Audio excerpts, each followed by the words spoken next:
ഒന്നാമത്തേന്ന് വെച്ച് കഴിഞ്ഞാൽ ഈ വിലക്ക് ഈ വണ്ടി ഇപ്പോഴും നമ്പർ 1 സെല്ലിങ് ഇലക്ട്രിക് കാറായിട്ട് ഇറങ്ങിയ ആ മാസം മുതൽ ഓടിക്കൊണ്ടിരിക്കുന്ന വണ്ടിയാണ്. എല്ലാവർക്കും ഒന്നും EV എന്ന് പറയുന്ന സാധനം സ്യൂട്ട് ആവില്ല. ആൾക്കാർക്ക് അറിയേണ്ടത് ഇപ്പൊ എത്ര എക്സ്പെൻസ് ആവും, ഇപ്പൊ ഒരു മാസം ഈ വാഹനം കറണ്ട് ചാർജ് ചെയ്യുമ്പോൾ എത്ര എക്സ്പെൻസ് ആവും, അതൊക്കെ ഒന്ന് എല്ലാവർക്കും അറിയേണ്ട കാര്യങ്ങൾ എന്ന് പറയുന്നത് പോരായ്മകളാണ്. അതാണ് എല്ലാവരും അറിഞ്ഞിരിക്കേണ്ട കാര്യങ്ങൾ എന്ന് പറയുന്നത്. ഏത് വണ്ടിയാണെങ്കിലും നമ്മൾ ഈ പറയുന്ന പോലെ കാശ് കൊടുത്ത് അല്ലെങ്കിൽ പെയ്ഡ് പ്രൊമോഷൻ ചെയ്ത് വണ്ടി സൂപ്പറാന്ന് പറയുന്നതിൽ ഒരു കാര്യമില്ല. വണ്ടി എടുക്കുന്നവനായിരിക്കും നാളെ ബുദ്ധിമുട്ട് അനുഭവിക്കാം. അപ്പൊ ഞാനും അങ്ങനെ തന്നെ ചെയ്യാറുള്ളൂ. അതുകൊണ്ട് എനിക്ക് കമ്പനികളിൽ നിന്ന് കിട്ടുന്ന സപ്പോർട്ട് വളരെ കുറവാണ്. കാരണം നമ്മൾ നെഗറ്റീവ്സ് പറയും. അപ്പൊ ഒന്നാമത്തെ കാര്യം എന്ന് വെച്ച് കഴിഞ്ഞാൽ നെഗറ്റീവ്സിലോട്ട് വന്നതിനും എനിക്ക് പറയാനുള്ളത്. എല്ലാവർക്കും നമസ്കാരം. ഇന്ന് ഞാൻ നിങ്ങളെ പരിചയപ്പെടുത്തുന്ന EV വിൻസർ EV ആണ്. ഒരു കംപ്ലീറ്റ് EV വാഹനമാണ്. ഈ ഒരു വാഹനം ഒരു വർഷത്തോളമായിട്ട് ഉപയോഗിക്കുന്ന ഒരു വ്യക്തിയുണ്ട്. അതായത് EV വാഹനം എന്ന് പറയുമ്പോൾ നമുക്കറിയാം അതിന് പോസിറ്റീവും ഉണ്ടാവും നെഗറ്റീവും ഉണ്ടാവും. അദ്ദേഹത്തെ ഈ വീഡിയോയിലേക്ക് നമുക്ക് ക്ഷണിക്കാം. അപ്പോൾ ഈ വാഹനത്തിൻ്റെ കംപ്ലീറ്റ് റിവ്യൂ എല്ലാ ഡീറ്റെയിലും നിങ്ങൾക്ക് പറഞ്ഞു തരുന്നതായിരിക്കും.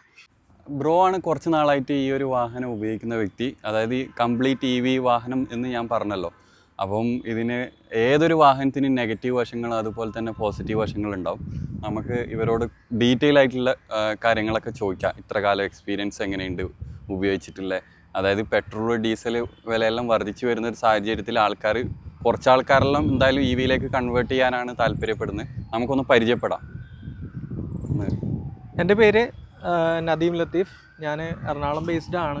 കുറച്ച് പേർക്കല്ലേ EV കമ്മ്യൂണിറ്റിയിലുള്ള കുറച്ച് പേർക്കല്ലേ എന്നെ അറിയായിരിക്കും. ഞാനൊരു EV കോണ്ടന്റ് ക്രിയേറ്ററാണ്. അതുപോലെ തന്നെ വിൻസർ ഓണേഴ്സ് കേരള ഗ്രൂപ്പിൻ്റെ അഡ്മിനൊക്കെയാണ്. അപ്പോൾ നമ്മൾ വിൻസർ എടുത്തിട്ട് ഏകദേശം ഒരു 11 മാസത്തോളമായി. അപ്പോൾ അതിൻ്റെ ഒരു ചെറിയൊരു റിവ്യൂ ആണ് നമ്മൾ ചെയ്യുന്നത്. ആൾക്കൊരു യൂട്യൂബ് ചാനലൊക്കെ ഉണ്ട് മെയിനായിട്ട് ഈ EV വാഹനം. ഞാൻ EVs മാത്രമേ ചെയ്യാറുള്ളൂ. 2 വീലേഴ്സ് 4 വീലേഴ്സ് ഇടക്ക് 3 വീലേഴ്സ് ചെയ്യും. ചാനലിന്റെ നെയിം ഒന്ന് പറഞ്ഞു. എൻ്റെ പേരിൽ തന്നെ നദീം ലത്തീഫ് എന്ന് അടിച്ചു കഴിഞ്ഞാൽ കിട്ടും.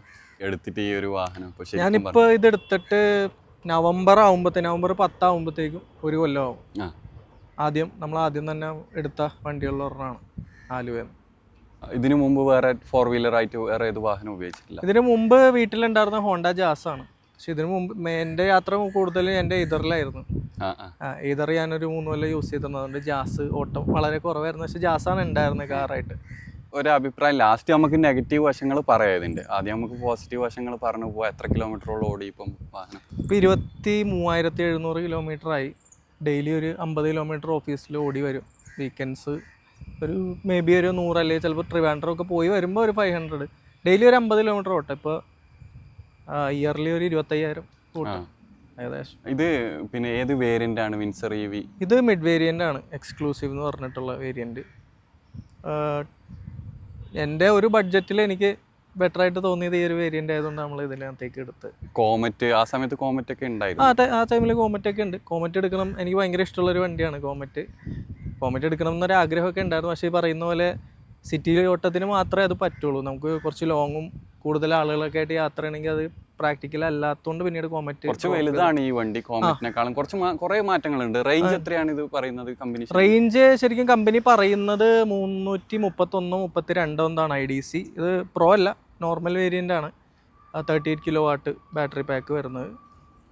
ആ റേഞ്ചാണ് അവർ സർട്ടിഫൈഡ് പറയുന്ന IDC. 332. ബ്രോക്ക് അത് കിട്ടിയിട്ടുണ്ട്, അതിൽ കൂടുതൽ കിട്ടിയിട്ടുണ്ട്.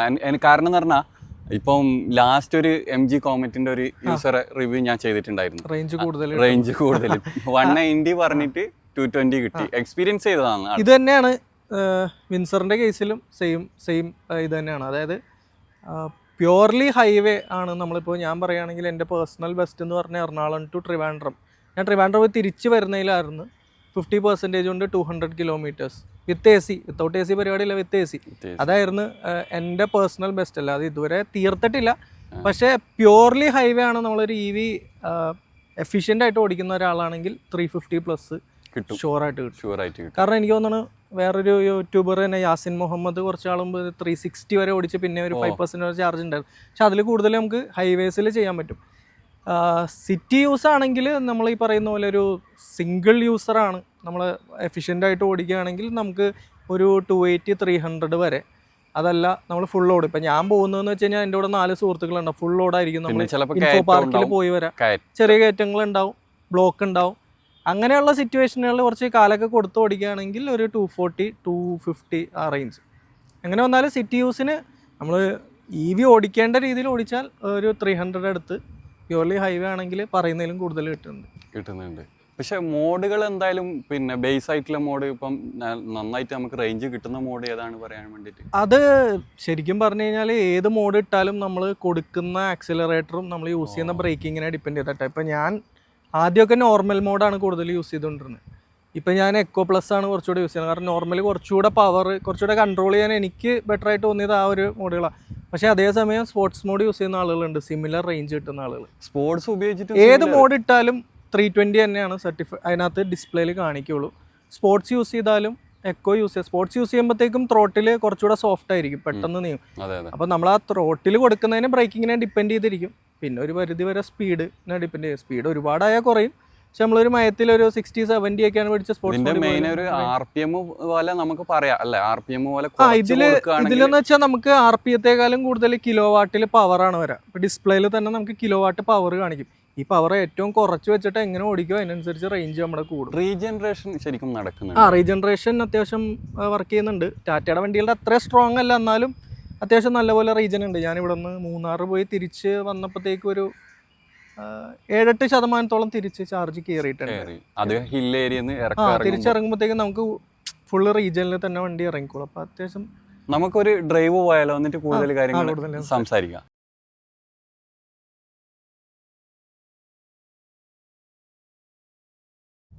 എത്ര ടൈം എടുക്കും ചാർജിങ് ടൈം ഒക്കെ എങ്ങനെയാണ്? അതായത് 3 ചാർജിങ് ഓപ്ഷൻസ് ആണ് നമുക്ക് അവൈലബിൾ. ഒന്നെന്ന് വെച്ച് കഴിഞ്ഞാൽ സ്ലോ ചാർജിങ്. ഇപ്പോൾ പലർക്കും ഇന്നും അറിയാൻ പാടില്ലാത്തൊരു കാര്യം എന്ന് വെച്ച് കഴിഞ്ഞാൽ ഇത് വീട്ടിൽ ചാർജ് ചെയ്യാം എന്നുള്ളത് ഇന്നും പലർക്കും അറിയില്ല. പലരും വിചാരം പുറത്ത് തന്നെ ചാർജ് ചെയ്യണം എന്നുള്ളതാണ്. അപ്പോൾ വീട്ടിൽ ചാർജ് ചെയ്യാൻ തന്നെ നമുക്ക് 2 ഓപ്ഷൻസ് ഉണ്ട്. ഒന്ന് 3.3യുടെ പോർട്ടബിൾ ചാർജർ. അത് നമുക്കൊരു പവർ പ്ലഗിൽ കുത്തിയാൽ മതി. അത് വെച്ചിട്ടാണെങ്കിൽ നമുക്ക് യൂസർ മാനുവൽ അനുസരിച്ചിട്ടാണെങ്കിൽ 10 മുതൽ 100 ആവാൻ ഒരു 16 മണിക്കൂർ എടുക്കുക പറയുന്നുണ്ട്. പിന്നെ ഉള്ളത് 7.2ൻ്റെ AC ഫാസ്റ്റ് ചാർജിങ് വീട്ടിൽ യൂസ് ചെയ്യുന്നത്. അത് ഞാൻ യൂസ് ചെയ്യുന്നില്ല. അതിന് നമുക്ക് 3 ഫേസ് വേണം. അതുണ്ടെങ്കിൽ നമുക്കൊരു 6-7 മണിക്കൂറൊക്കെ കൊണ്ട് വണ്ടി ഫുൾ ചാർജ് ചെയ്യുന്നത്. പിന്നെ നമ്മൾ കാണുന്ന റോട്ടിൽ കാണുന്ന പബ്ലിക് ഫാസ്റ്റ് ചാർജിങ്, അതാകുമ്പോൾ ഒരു 1 അവർ അല്ലെങ്കിൽ 1-1.25 മണിക്കൂർ ചാർജറിൻ്റെ പവറിനെ ഡിപ്പെൻഡ് ചെയ്തിട്ട്. അപ്പോൾ ഇത് ഞാൻ ചെയ്യുന്നതെന്ന് വെച്ച് കഴിഞ്ഞാൽ ഞാൻ ഓഫീസിൽ നിന്ന് വരുമ്പോൾ ചിലപ്പോൾ 40 ഉണ്ടാവും, അല്ലെങ്കിൽ 30 ഉണ്ടാവും, ചിലപ്പോൾ 20സിലായിരിക്കും. അപ്പോൾ ഞാൻ രാത്രി ഒരു 10 മണിക്ക് കുത്തിയിട്ട് രാവിലെ ഒരു 8 മണിയാകുമ്പോഴത്തേക്കും സ്ലോ ചാർജ്.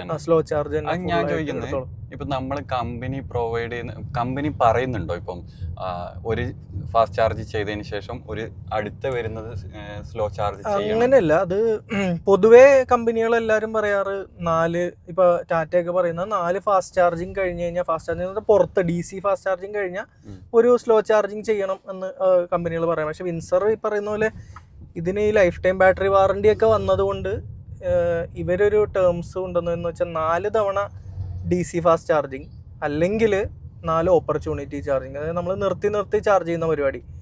അങ്ങനെ ചെയ്ത 5ാമത്തെ തവണ നിർബന്ധമായും നമ്മൾ AC ചാർജിങ് വഴി 100% ആക്കണം. അല്ലാത്ത പക്ഷം വാറണ്ടി റിജക്റ്റ് ആവും എന്നുള്ളത് റീസെൻ്റ്ലി അവർ കുറച്ച് നാൾ മുമ്പ് പറഞ്ഞിട്ടുണ്ടായിരുന്നു. അതായത് യൂസർ മാനുവലിൽ പറഞ്ഞിരിക്കുന്ന പ്രാക്ടീസസ്, എങ്ങനെ ഒരു വണ്ടി കൊണ്ടു കിടക്കണം, അല്ലെങ്കിൽ ചാർജിങ് പ്രാക്ടീസ് ഫോളോ ചെയ്തില്ലെങ്കിൽ വാറണ്ടി റിജക്ട് ചെയ്യുന്ന അവർ വളരെ ഓപ്പൺ ആയിട്ട് റീസെന്റ് പറഞ്ഞിട്ടുണ്ട്. അപ്പൊ ഇതറിയാതെയാണ് കുറെ ആളുകൾ വണ്ടി എടുത്തേക്കുന്നത്.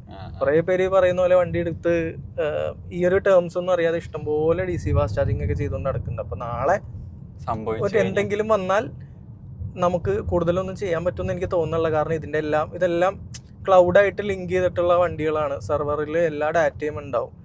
അപ്പോൾ അതൊരു കൺസേൺ ആയിട്ട് പിന്നീട് പലരും പറഞ്ഞിട്ടുണ്ടായിരുന്നു. പക്ഷേ ഇപ്പോൾ ഈ പറയുന്ന പോലെ അതൊക്കെ ഒരുപാട് ഓട്ടം ഉള്ളവർക്കാണ് ഒരു പ്രശ്നമുള്ളൂ. ഇപ്പോൾ ഡെയിലി 50 കിലോമീറ്റർ ഓടുന്ന ഒരാളെന്ന് പറയുമ്പോഴത്തേക്ക് എനിക്കൊരു 4-5 ദിവസമൊക്കെ ഓഫീസിൽ പോയി വന്നു കഴിഞ്ഞാൽ ഒരു ദിവസം ചാർജ് ചെയ്താൽ മതി, വീട്ടിലിട്ട് ഓവർനൈറ്റ് ചാർജ് ചെയ്താൽ മതി. അതെ, കമ്പനി പറയുന്ന ഒരു ക്രൈറ്റീരിയ ഉണ്ടല്ലോ, അതൊക്കെ സാധാരണ മനുഷ്യന്മാർക്ക് അത് കീപ്പ് ചെയ്ത് കൊണ്ടുപോകാൻ പറ്റുമോ? ഈ വാറണ്ടി കിട്ടാൻ വേണ്ടിയിട്ടുള്ള അതായത് അതാണ് ഇത് വലിയൊരു പ്രശ്നമുള്ളത്. ഇതിലിപ്പോൾ 4 ഫാസ്റ്റ് ചാർജിങ് കഴിഞ്ഞാൽ ഒരു സ്ലോ ചാർജിങ് എന്ന് പറഞ്ഞു കഴിഞ്ഞാൽ നമുക്ക് വലിയ പ്രശ്നമില്ല. കാരണം ഒരു ചാർജിങ്ങിൽ നമുക്കൊരു 250 വെച്ച് കൂട്ടിയാലും, ഫസ്റ്റ് നമ്മൾ വീട്ടിൽ നിന്ന് 1 തവണ ചാർജ് ചെയ്തു, ഒരു 250. പിന്നെ നമ്മൾ 4 ഫാസ്റ്റ് ചാർജിങ് ചെയ്താലും നമുക്ക് ഒരു 10,200 കിലോമീറ്റർ ഓടാം. അത് കഴിഞ്ഞിട്ടുള്ള ചാർജ് മാത്രം നമ്മൾ സ്ലോ ചാർജിങ് ആക്കിയാൽ മതി. അപ്പോൾ ഏറ്റവും കുറഞ്ഞത് 5-6 മണിക്കൂർ, അല്ലെങ്കിൽ സ്ലോ ചാർജർ യൂസ് ചെയ്യുന്നവരാണെങ്കിൽ എങ്ങനെ വന്നാലും 10-16 മണിക്കൂർ എടുക്കും. അത് എല്ലാവർക്കും പ്രാക്ടിക്കലി പോസിബിൾ ആയിരിക്കില്ല. എസ്പെഷ്യലി നല്ലപോലെ ഓട്ടമുള്ളവര്, അല്ലെങ്കിൽ എമർജൻസി ആയിട്ട് പെട്ടെന്ന് ഓട്ടം വരുന്ന ആളുകൾ, ഇവർക്കൊക്കെ ഇത് ബുദ്ധിമുട്ടായിട്ടുള്ള ഒരു കാര്യമാണ്. ട്രാവൽ ചെയ്യുന്നവർക്ക്, അതെ, ഇതൊക്കെ ട്രാവൽ ചെയ്യുന്നവർക്ക് പിന്നെയും ടൈം ഉണ്ടാവും നമുക്ക് പറയാം. അപ്പൊ അവർക്കൊന്നും ഇത് പറ്റുന്ന ഒരു കാര്യമായിരിക്കില്ല. പിന്നെ ബാക്കിയൊക്കെ ഒരു വിശ്വാസമാണ്, കമ്പനി നാളെ ഒരു ഇഷ്യൂ വരുമ്പോ വാറന്റി റിജക്ട് ചെയ്യില്ല, സപ്പോർട്ട് ഉണ്ടാവും എന്നുള്ളത്. കാരണം നമ്മൾ അനാവശ്യമായിട്ട് ഒരുപാട് DC ഫാസ്റ്റ് ചാർജിങ് ചെയ്താലും ഓക്കെ, അതല്ല നമ്മുടെ കഷ്ടകാലത്തിന് നമ്മൾ എവിടെയെങ്കിലും ഇപ്പൊ കറണ്ട് പോവുക, വണ്ടി ചാർജ് ചെയ്ത് കഴിഞ്ഞിട്ട് അങ്ങനെയൊക്കെയുള്ള ഇഷ്യൂസ് വരുമ്പോഴത്തേക്കും കമ്പനി കണ്ണടക്കും എന്നുള്ള പ്രതീക്ഷയിലാണ് എല്ലാവരും പോകുന്നത്. പിന്നെ ജനറലി ഒരു EV പറ്റി നമ്മൾ പറയുകയാണെങ്കിൽ എല്ലാവർക്കും ഒന്നും EV എന്ന് പറയുന്ന സാധനം സ്യൂട്ട് ആവില്ല.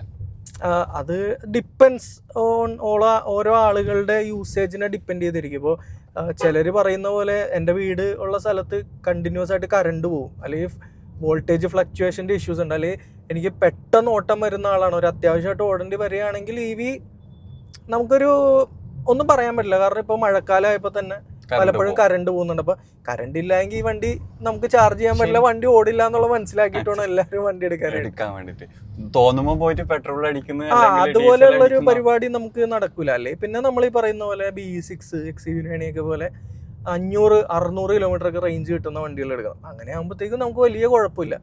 ഈ 10-250-300 കിലോമീറ്റർ റേഞ്ച് ഒക്കെ ഉള്ളവര് ആ ഒരു വിത്തിൻ റേഞ്ച് ഓടിക്കുകയാണെങ്കിൽ കുഴപ്പമില്ല. അതിനപ്പുറത്തേക്ക് ഓടിക്കാനാണെങ്കിൽ നമുക്ക് ഈ പറയുന്ന പോലെ ആലോചിച്ച് വേണം നമ്മളൊരു EV-ലോട്ട് കയറാനായിട്ട്. എനിക്ക് തോന്നുന്നു പിന്നെ ക്ഷമ കുറച്ച് വേണം EV ഉപയോഗിക്കുന്നവർക്ക്. എനിക്ക് തോന്നിയൊരു കാര്യമാണ്, അതായത് റേഞ്ച് കിട്ടണമെങ്കിൽ മര്യാദക്ക് ഓടിക്കണം. അത് സാധാ പെട്രോൾ വണ്ടി എടുത്താലും മൈലേജ് കിട്ടണമെങ്കിൽ അതിൻ്റെതായ രീതിയിൽ ഓടിച്ചാലേ അവർ പറയണതിൻ്റെ ഒരു 80% മൈലേജ് നമുക്ക് കിട്ടുള്ളൂ. ആദ്യമൊക്കെ നമ്മൾ വണ്ടി എടുക്കുമ്പോഴത്തേക്കും നമുക്ക് കുറച്ചൊരു റേഞ്ച് ആങ്സൈറ്റി എന്തായാലും ഉണ്ടാവും. അറ്റ്ലീസ്റ്റ് ഒരു മാസം എന്തായാലും ഒരു 1000 കിലോമീറ്ററിൽ നമുക്ക് മിനിമം റേഞ്ച് ആങ്സൈറ്റി ഉണ്ടാവും. കാരണം നമുക്ക് ഈ ചാർജ് കൊണ്ട് ഓടി എത്തോ, ഒരു 10% ആയിക്കഴിഞ്ഞാൽ ഇനി ഓടോ എന്നൊക്കെയുള്ള പേടി ഉണ്ടാവും. പക്ഷെ നമ്മളത് ഏത് വണ്ടിയാണെങ്കിലും കുറച്ച് ഓടിച്ച് കഴിയുമ്പോഴത്തേക്കും നമുക്കൊരു ഐഡിയ കിട്ടും. പിന്നെ പെട്രോൾ വാഹനങ്ങൾ പോലെ തന്നെ നല്ലപോലെ കാല് കൊടുത്താൽ നല്ലപോലെ കറണ്ട് വലിച്ചെടുക്കും. അതല്ല ഒരു മയത്തിലാണ് ഓടിക്കുന്നതെങ്കിൽ നല്ല സുഖമായിട്ട് നമുക്ക് യാത്ര ചെയ്യാം, അത്യാവശ്യം നല്ല റേഞ്ചും കിട്ടും. ഇത് ഏറെക്കുറെ EVസും പെട്രോൾ വാഹനങ്ങളും നമ്മൾ നോക്കിയാൽ ഒരു കാര്യത്തിൽ കറക്റ്റാണ്. മറ്റേത് നമ്മൾ കൈയോ കാലോ നല്ലപോലെ കൊടുത്ത പെട്രോൾ എത്തി തീരും, ഇവിടെ അതിന് പകരം കറണ്ട് കൺസംഷൻ കൂടും. പിന്നെ ക്ഷമ എന്ന് പറഞ്ഞു കഴിഞ്ഞാൽ ഈ ചാർജിങ്ങിന്റെ കേസിലൊക്കെ നമുക്ക് നല്ല ക്ഷമ വേണം. ചാർജിങ്ങിന്റെ കേസിലൊക്കെ നമുക്ക് ചിലപ്പോൾ ക്ഷമ വേണ്ടി വരും. പിന്നെ നമ്മൾ എവിടെയെങ്കിലും ലോങ് പോകാനാണെങ്കിൽ നമുക്ക് നല്ല പ്ലാനിങ് വേണ്ടി വരും. പക്ഷെ പ്ലാൻ ചെയ്താലും ചിലപ്പോൾ അത് പാളിപ്പോയി വരും. അപ്പൊ നമ്മൾ പ്രോപ്പറായിട്ട് പ്ലാൻ ചെയ്യുക. അതായത് നമ്മളിപ്പോൾ എവിടെയെങ്കിലും ഒരു ട്രാവൽ ചെയ്യുമ്പോൾ എന്തായാലും നമ്മൾ ഇടയ്ക്ക് നിർത്തി ഫുഡ് കഴിക്കും. ആ ഫുഡ് കഴിക്കുന്ന ടൈം കൊണ്ട് ആ 10-45 മിനിറ്റ് കൊണ്ടോ 1 മണിക്കൂർ കൊണ്ടോ ചാർജ് ചെയ്യാൻ പറ്റുന്ന രീതിയിൽ പ്ലാൻ ചെയ്യുക. അതാണ് നമുക്ക് ചെയ്യാൻ പറ്റുക. ICE അല്ലെങ്കിൽ EV എന്ന് പറയുമ്പോൾ അതിൻ്റെതായ ഗുണമുണ്ട്, അതിൻ്റെതായ ദോഷങ്ങൾ ഒരെണ്ണമാണ് ഈ ടൈമിൻ്റെ കാര്യം പറഞ്ഞതും. പിന്നെ ഈ പറയുന്ന പോലെ പെട്ടെന്ന് ഇപ്പോൾ നമുക്കൊരു അത്യാവശ്യം വന്ന് നമ്മൾ ചാർജ് ചെയ്യാൻ ഇട്ടിട്ടുള്ളൂ, പെട്ടെന്നൊരു ഹോസ്പിറ്റൽ കേസ് വന്നാൽ നമുക്ക് ചാർജ് ഇല്ലെങ്കിൽ നമ്മൾ ചിലപ്പോൾ പെട്ടുപോകും. അങ്ങനത്തെ ഒരു കാര്യമുണ്ട്. ബ്രോ ഇത് എടുത്തിട്ട് ഒറ്റ സ്ട്രെച്ചിൽ എവിടെ വരെ പോയിട്ടുണ്ട്? ഞാൻ അങ്ങനെ ലോങ് പോകാറില്ല. ഞാൻ മാക്സിമം പോയിരുന്ന ട്രിവാൻഡ്രമാണ്, ഒരു 240 കിലോമീറ്റേഴ്സ് അങ്ങോട്ട്. അവിടെ നിന്ന് ടോപ്പപ്പ് ചെയ്ത് ഒരു 8500 ആക്കിയിട്ട് ഞാൻ തിരിച്ച് വരാറാണ് പതിവ്. അപ്പം മാക്സിമം ഒരു ദിവസം ഞാനൊരു 480-500 കിലോമീറ്റേഴ്സാണ് ഓടിച്ചേക്കുന്നത്. അതേസമയം ഇതൊക്കെ എടുത്തുകൊണ്ട് ഈ റീസെൻ്റ്ലി ഹൈദരാബാദ് ഒക്കെ പോയ ആളുകൾ നമ്മുടെ ഗ്രൂപ്പിലൊക്കെ ഉണ്ട്. ഹൈദരാബാദൊക്കെ പോയിട്ടുള്ള ആളുകൾ. നമുക്ക് അത്രയുള്ള ഇതൊന്നും ഇല്ല. നമ്മളിവിടെ ജോലിന്റെ ഒരു പ്രശ്നം. ജോലി നമ്മളിവിടെ തന്നെ ഓടാറില്ല. പിന്നെ ഞാൻ അത്രയും ഭയങ്കരമായിട്ട് ട്രാവൽ ചെയ്യുന്ന ഒരാളൊന്നും അല്ല. ജസ്റ്റ് ഇപ്പോൾ വൈഫ് ട്രിവാൻഡ്രത്ത് ജോലി ഉള്ളത് കൊണ്ട് ഞാൻ ഇടയ്ക്കൊന്ന് ട്രിവാൻഡ്രം പോയി വരും. റീസെന്റ് ഇപ്പൊ ഞാൻ കോഴിക്കോട് പോയി വന്നിട്ടുണ്ടായിരുന്നു. ഇന്നലെ ഞാൻ വിളിച്ചപ്പോൾ കോഴിക്കോട് വേണമെങ്കിൽ നമ്മൾ വിചാരിച്ചായിരുന്നെങ്കിൽ നമുക്ക് അങ്ങോട്ട് ഓടി തിരിച്ചെത്താൻ പറ്റുമായിരുന്നു. അതിനുള്ള ഒരു ഇതുണ്ടായിരുന്നു, റേഞ്ച് ഉണ്ടായിരുന്നു. അത്രയാണ് ഞാൻ മാക്സിമം പോവാറുള്ളത്.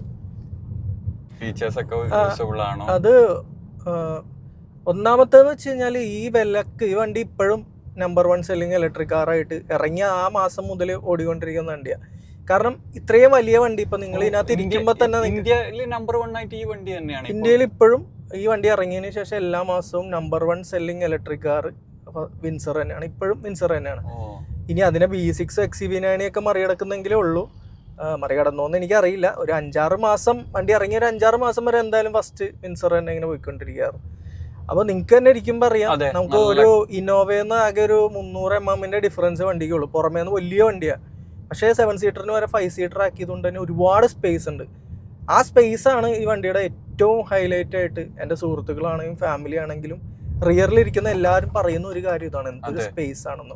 പിന്നെ അത്യാവശ്യം നമുക്ക് വേണ്ട ഫീച്ചേഴ്സ് കാര്യങ്ങളെല്ലാം ഫ്രണ്ടിലും ഒക്കെ ഒരുപാട് സ്പേസ് ഉണ്ട്. കാരണം ബോണറ്റ് ഏരിയ ഒക്കെ നമുക്ക് കുറവാണ്. പിന്നെ ബൂട്ടാണെങ്കിലും നല്ലപോലെ ഉണ്ട്. പിന്നെ നമ്മുടെ ഫീച്ചേഴ്സും അത്യാവശ്യം നല്ലപോലെ ഉണ്ട് ഇതിൽ. ഇപ്പോൾ 360 ക്യാമറ കാര്യങ്ങളുണ്ട്, ഇത്രയും വലിയ ഇൻഫോർടൈൻമെന്റ് സിസ്റ്റം.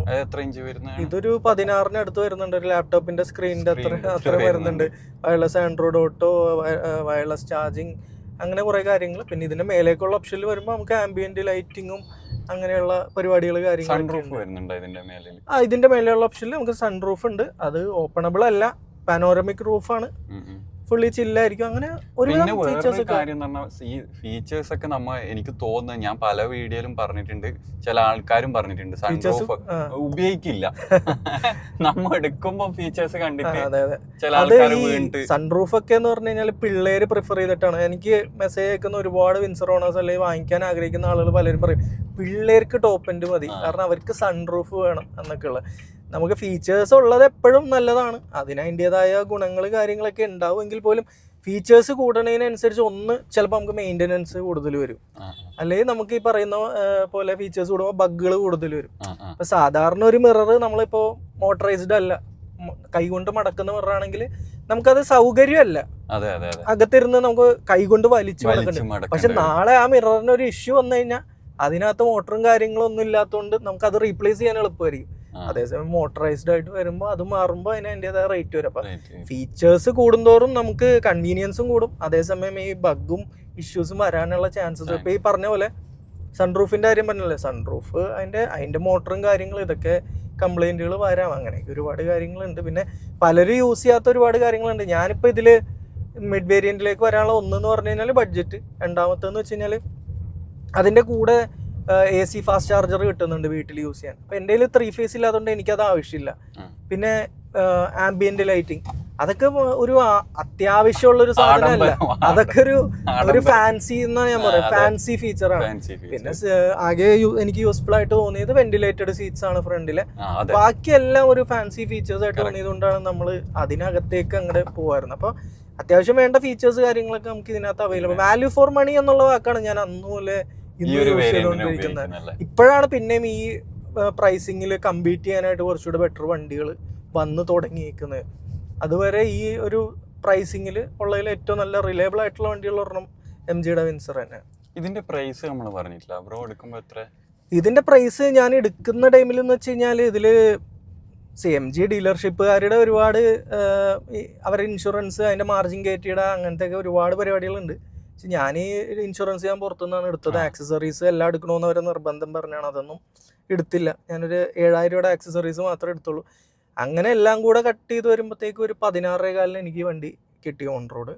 അതിനുശേഷം പിന്നീട് എനിക്ക് തോന്നുന്നത് ഏകദേശം 50,000 രൂപ കൂടി. ഇപ്പൊ കുറഞ്ഞ GST ഇപ്പൊ ഇല്ല, EVയുടെ GSTയിൽ മാറ്റമില്ല. 5 എന്നുള്ളത് ഇപ്പോൾ എനിക്ക് തോന്നുന്നു 15 ലക്ഷത്തിന് മേലേക്ക് 8% എന്തോ ആക്കി. GST മറ്റേത് കുറഞ്ഞത് നമ്മുടെ പെട്രോൾ ഡീസൽ വാഹനങ്ങളുടെയാണ് പറയുന്നത്. അപ്പം അതാണ് എനിക്ക് വന്ന വില. ഇതിന്റെ പിന്നീട് ഇതിന്റെ മേലേക്കൊക്കെ വരികയാണെങ്കിൽ എനിക്ക് തോന്നുന്നു പ്രോ വരെ വരുമ്പോഴത്തേക്കും ഏകദേശം 21 ലക്ഷമൊക്കെ വരും. പക്ഷെ ഈ 16,000 വിലക്ക് കംപ്ലീറ്റ്ലി വെർത്തായിട്ട് തോന്നിയത്. Value for money. പിന്നെ കാരണം ഈ വിലക്ക് ഇപ്പൊ നമ്മൾ ഈ സെഗ്മെന്റിൽ വണ്ടികൾ നോക്കിക്കഴിഞ്ഞാൽ എനിക്ക് തോന്നുന്നത് ക്രെറ്റയാണ്. പക്ഷെ ക്രെറ്റ ഇതിലും ഇച്ചിരി കൂടെ ചെറുതാണ്. പിന്നെ ബോണറ്റ് ഏരിയ ഒരുപാട് ഉള്ളതുകൊണ്ട് ഇത്രയും സ്പേസ് റിയറിൽ ക്രെറ്റയിലൊന്നും കിട്ടില്ല, ക്രെറ്റ സെൽട്ടോസിലൊന്നും കിട്ടില്ല. അതേപോലെ അതിൻ്റെ തന്നെ ഒരു പ്രോപ്പറായിട്ടുള്ളൊരു ഓട്ടോമാറ്റിക് ഇതുപോലെ ഫീച്ചറൊക്കെ ആയിട്ട് വരുമ്പോഴത്തേക്ക് എങ്ങനെ വന്നാലും 16 ലക്ഷം അല്ലെങ്കിൽ അതിൽ കൂടുതലാവുന്നെങ്കിലേ ഉള്ളൂ. അതാണ് ഏറ്റവും വലിയ ഹൈലൈറ്റ് ആയിട്ട് എനിക്ക് തോന്നിയത്. കാരണം ഈ വിലക്ക് പിന്നെ ഉണ്ടായിരുന്നത് നമുക്ക് ടാറ്റയുടെ വണ്ടികളായിരുന്നു. ടാറ്റയുടെ പല ഇഷ്യൂസ് കാര്യങ്ങളൊക്കെ ഉള്ളതുകൊണ്ട് പിന്നീട് ഞാൻ ടിയാഗോ ആദ്യം എടുക്കാൻ ഒരു പ്ലാനൊക്കെ ഉണ്ടായിരുന്നു, അത് നമ്മൾ പിന്നെ വിട്ടു. പിന്നെ നെക്സോൺ എടുക്കണം എന്ന് വിചാരിച്ചുകൊണ്ടിരുന്നു. പിന്നെ ഈ പ്രൈസിൽ നമുക്ക് ഈ ഒരു വണ്ടി വന്നതുകൊണ്ടും ഇത്രയും സ്പേഷ്യസ് ആണ്, ഫാമിലിയിലുള്ള എല്ലാവർക്കും ഇഷ്ടപ്പെട്ടു, പ്രായമായിരിക്കും എല്ലാവർക്കും യാത്ര ചെയ്യാനൊക്കെ ഇഷ്ടപ്പെട്ടു. ഇത്രയും സ്പേസ് ടെസ്റ്റ് ഡ്രൈവ് ഒക്കെ എടുത്തപ്പോൾ എന്താണ് നമ്മൾ ഈ വാഹനം തന്നെ എടുക്കാനുള്ള റീസൺ എന്ന് പറയുന്നത്. പിന്നെ കുറെ ആൾക്കാരോട് ചോദിച്ചിരുന്നു ഇങ്ങനെ അഭിപ്രായം, വേറെ ആൾക്കാരോട്, ഈ വണ്ടി ഉപയോഗിക്കുന്ന ആൾക്കാരോട് ഇങ്ങനെ? അല്ല, ഇതിപ്പോ ഇന്ത്യയിൽ വരുന്നത് നമുക്ക് ആദ്യം ഇനീഷ്യൽ ഫേസിലായിരുന്നു. നമ്മൾ ഇനീഷ്യൽ ഫേസിൽ തന്നെ എടുത്തതാണ്.